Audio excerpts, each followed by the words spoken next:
શું કે વૈશાલીબેન કેવું છે? બહુ સરસ.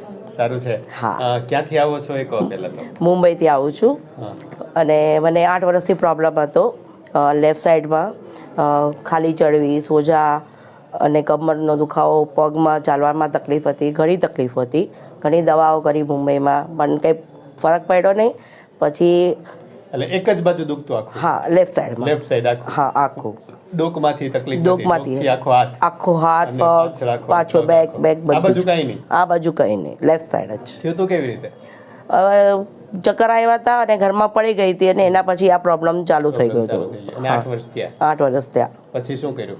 8 વર્ષ પછી 2 વખત તો હોસ્પિટલમાં એડમિટ કરી હતી. મને ઘણી દવાઓ કરી, ઘણા ડૉક્ટર, ફિઝિયોથેરાપી, આ તે ઘણું કર્યું પણ કંઈ ફરક પડ્યો રાહત થતી કે રાહત નહીં? નહીં, રાહત પણ નહીં. રાહત પણ નહીં. બહુ નિરાશ થઈ ગઈ હતી. તો પહેલી વખત આવ્યા ત્યારે જોયા હતા. પછી અહીંનું સરનામું કેવી રીતે મળ્યું? અહીંનું સરનામું તો મેં ઓનલાઈન જોયું, વિડીયોઝ જોયા તમારા. પછી મેં મારા હસબન્ડને બતાવ્યું તો મને કે આપણે ટ્રાય કરીએ, આટલું કર્યું છે, ટ્રાય કરીએ, જો થઈ જાય સારું. તો પછી નંબર લખાયો, 4 મહિને નંબર આવ્યો, કોલ આવ્યો.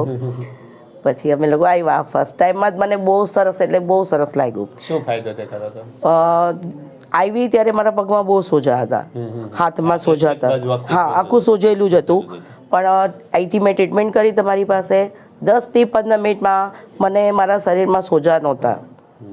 અને હા, સારવાર કર્યા પછી એટલે 15 મિનિટમાં મને એટલો ફરક લાગ્યો કે મને, એટલે મને એકદમ વિશ્વાસ છે કે હવે અહીંયા જેટલી વખત બોલાવી એટલી વખત મારે જવું છે અને મને સારું થવું છે. હવે અહીંયા આપણે અટકીએ, તમને એક્ઝેક્ટ શું તકલીફ છે ને એ સમજીએ. અચ્છા.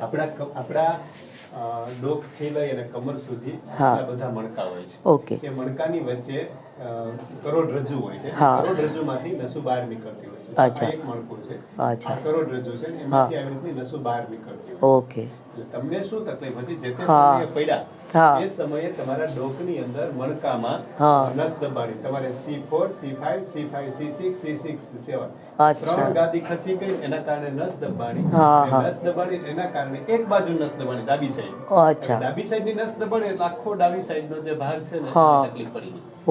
એટલે આપણે શું કર્યું અહીંયા, ડાબી સાઈડની જે નસ દબાતી હતી એને આપણે ખોલી એટલે એની ઉપર પૂરેપૂરો પાવર જવા માંડ્યો. અચ્છા. એને તકલીફ અહીંયા જ હતી આખી. જે લોકો આપણે એક જ બાજુની તકલીફ છે, એક જ બાજુની તકલીફ જે લોકોને હોય ને એને મોટા ભાગે ડોકમાંથી નસ દબાતી હોય. એટલે ડોકમાંથી નસ દબાતી હોય એટલે મેં કાંઈ જાદુ કર્યો નથી, પણ તમારે જે નસ દબાતી હતી નસને ખોલી એટલે આખો જે સાઈડ. તમે તો જાદુ કર્યો જ છે, તમે કહો કે ના કહો, પણ મારા માટે તો જાદુ થયો જ છે. કારણ કે હું બહુ નિરાશ થઈ ગયેલી હતી, બહુ એટલે બહુ જ. કામમાં પ્રોબ્લેમ, છોકરો મારો છે એને માટે રાખવામાં પ્રોબ્લેમ, ઘરમાં ઘણી તકલીફો મને થતી એના માટે. પણ મારા માટે તો એકદમ જ, હું તો બધા મને પૂછે તને કેમ સારું થયું, તો એટલું ચાલી લે છે, બધું કરી લે છે. મેં કીધું હું બધું નિરેશની મહેરબાની છે. નહીં, મારા માટે તો છે જ. કારણ કે મેં બહુ એટલે બહુ જ કર્યું છે.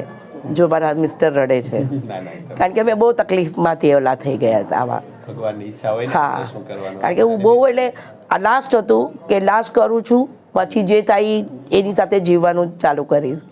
અત્યારે મારો છોકરો બી ખુશ છે, બધા અમે લોકો ફેમિલીમાં અમે બધા કે નહીં સારું થઈ ગયું છે તને એમ. એટલે પહેલા ચાલુ હોય તો કેટલું ચલાતો? બહુ ઓછું ચલાતું, એકદમ પગ પકડાઈ જાય, સોજો તરત જ ચડવા લાગે, એટલે ચાલી ન શકું. બાઇક પર બેસવું હોય તો બી ના બેસી શકું, એવી તકલીફ હતી મને. હવે ફરવા જવાનું? હા, જાઉં છું. ઉનાળે કુલુ મનાલી? નહીં, બહુ સારું, મને બહુ સારું લાગ્યું ટ્રીટમેન્ટમાં. મેઇન વસ્તુ શું છે આ સારવારની કે દવા નથી, ઇન્જેક્શન નથી, ઓપરેશન નથી. એટલે એ મોટો ફાયદો છે. અને મેઇન છે મૂળ કારણ જે છે. અત્યાર સુધી શું હતું, તમારી સોજાની દવા કરતા, તમારા દુખાવાની દવા કરતા, તમને જે તકલીફ થતી એની દવા કરતા, પણ તમારા ડોકમાંથી જે નસ દબાઈ છે એ કંઈ કરતા જ નતા. એટલે જે મૂળ કારણ છે ત્યાં સુધી તો કોઈ પહોંચતું જ નહોતું. એટલે એ પહોંચ્યા ને ખબર હતી, તમારું MRI કર્યો એટલે C4, C5, C5, C6 ખબર જ છે કે નિદાન એ જ હતું કે ડોકમાંથી નસ દબાઈ છે, પણ એને ખોલવી કેમ એ બધા ફિઝિયોથેરાપી કરો, આ કરો, બધું કર્યું પણ એનાથી કઈ થયું નહીં મને. મેઇન વસ્તુ છે કે જે દબાણ છે, દબાણ જ્યાં સુધી છૂટું ના પડે ત્યાં સુધી તકલીફ રહેવાની છે. એટલે દબાણ છૂટું પડ્યું એટલે સારું થઈ ગયું. મારા લગભગ ત્રીજી વાર છે. ત્રીજી વાર આવે. હવે નથી આવું. તમે કહેશો હજુ એક વખત આવવું પડશે તો હું એક વખત હજુ ના આવીશ તકલીફ નથી તો શું ખોટું આવું? તકલીફ જ નથી, ઘણું સારું તો છે. પછી પેલી બસ. બીજી વખતમાં સારું થયું, આ ત્રીજી વખત તો તમે એમને આવ્યા. ના આ વખતે થોડી ખબર તો નથી એટલે બધું બતાવવા તો જવા દો મને એટલે કઈ વાંધો નહીં, જે હોય તે. પણ મેઇન વસ્તુ વિડીયોમાં ખાસ એ કહેવાનું કે આવી જે તકલીફ છે કે જેની એક સાઈડ આખી દુખતી હોય, ડાબી સાઈડ કે જમણી સાઈડ, એને ડોકમાંથી નસ દબાતી હોય, તો ડોકમાંથી નસ દબાતી હોય તો એનો એક જ ઈલાજ છે કે નસ ખુલ્લી કરે, એ પણ જેનાથી કરે એનાથી. તો એવી એક આપણી આપત્તિ છે કે જેને કાયરોપ્રેક્ટિક કહી શકાય, બોન સેટિંગ કહી શકાય, જે કેવું આડવેદ કે જે કેવું હોય કહી શકાય, પણ મેઇન વસ્તુ છે કે ડોકમાંથી નસ ખોલવાની હોય. એ ડોકમાંથી નસ ખુલી જાય તો બધું રેડી થઈ જાય.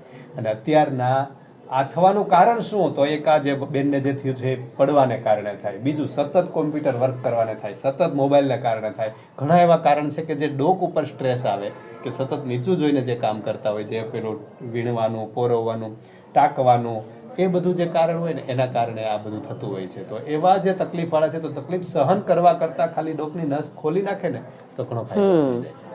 પણ જેને ખબર નથી એને બી કહું છું કે આ જુઓ, અને એના માટે તમે તકલીફ છે તો તમે બીજી વસ્તુ ટ્રાય કરો, નહીં દવા પર જાઓ ખાલી. હા, દવાથી ખાલી હા. નથી. જેમ કે મેં દવા કરી, બધું કર્યું, પણ એ વસ્તુ પર આ વસ્તુ પર હું ગઈ તો બહુ સારું થયું મારા માટે. દવા વગર સારું છે. કારણ કે આ જે પ્રોબ્લેમ છે ને મિકેનિકલ પ્રોબ્લેમ. મિકેનિકલ પ્રોબ્લેમ મતલબ ત્યાં દબાણ છે, એ દબાણને છૂટું પાડવાનું છે. ગમે એટલી દવા આપો એ દબાણ શું? બધા મને પૂછે છે શું દવા ચાલુ છે, શું હું દવા એક નથી, ખાલી મારે જવું પડે છે એ છે, પણ દવા એક નથી. એક બી ગોળી હું નહીં, એક બી ગોળી નથી. બધા ગોળી વગર, હા મેં કીધું ગોળી વગર જ છે.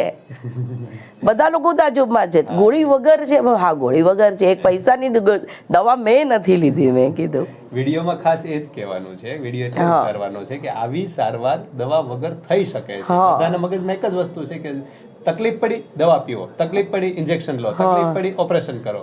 એના વગર પણ મટી શકે છે. એ આપણી આ સારવાર પદ્ધતિ છે, એટલે બહુ મહત્વનું છે. તમારે કઈ કેવું હોય તો કહો. મારો માણસ છે ને એની નસ દબાઈ. આ તો જોઈ લઈશું. સારું, મેઇન વસ્તુ એ થઈ કે અત્યારે જીવવા જેવું થઈ ગયું. હા બહુ સરસ. મારા માટે જે હું નથી કરી શકતી ની વસ્તુ હું કરી લઉં છું ને, બસ એટલે એટલું બસ છે, બીજું કઈ નથી મારા માટે. બસ બીજું શું જોઈએ? બસ ભગવાનનું કામ કરીએ, ભગવાનનું નામ લઈએ, મજા કરીએ, કુટુંબને સાચવીએ. બસ ઈ જ છે man. Thank you very much.